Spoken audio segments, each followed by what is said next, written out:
So I'm not sure that I deliberately set out to make Ibsen gay, as it were. And when I look at Ibsen as a writer, I don't think that there's really, I can't really find much evidence from this heterosexual writer of kind of gay or queer stories. I suppose there's a possible argument that Hjalmar and Gregers have something that borders on a homoerotic relationship, but really, when I began to formulate what Wife was about, and when my themes began to fall into place, Ibsen and the play of A Doll's House was kind of hovering over me, and I realised that one of the things that I was interested in writing about was the impact of the play itself and the impact of Nora.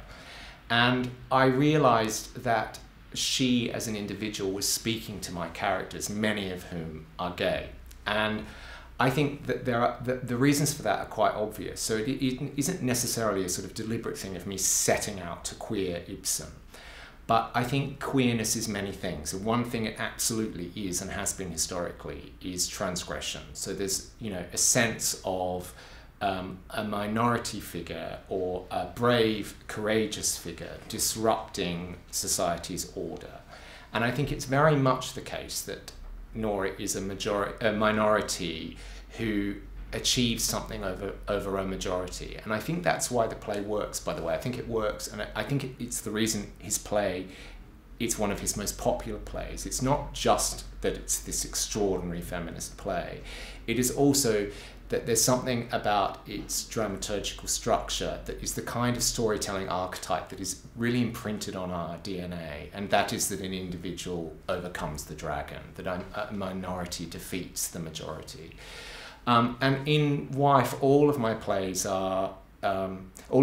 characters are all trying to work out who they are. They're all individuating, and in many cases, particularly in the time periods earlier than 2019 and 2042, i.e. in 1959 and 1988, they are gay people who are rubbing up against a dominant heteronormative culture. So in Nora, in somebody who is this extraordinary character, and not just extraordinary, by the way, because she closes the door on her husband. I think she's also extraordinary in Acts 1 and Acts 2. I think there are all kinds of things about her personality that are hugely admirable. And the question that Ibsen keeps throwing up to us is yes, she doesn't understand society, but also the point is that society doesn't understand Nora. And so I think that there is something archetypal about her move out of the home. And I think it's something that gay people can relate to. I think that many gay people in the past have had to make the journey to the big city, or they've had to slam the door on their families because their family's conservatism has prevented them from fully expressing themselves. So the queering of A Doll's House for me is, in a sense, just the simple idea that in Nora my characters see a heroine. Nora's actions become emblematic for them, and they galvanize her. She galvanizes them. She gives them an example of how to live. And in 1959, in my 1959 sequence, tragically, the woman doesn't manage that.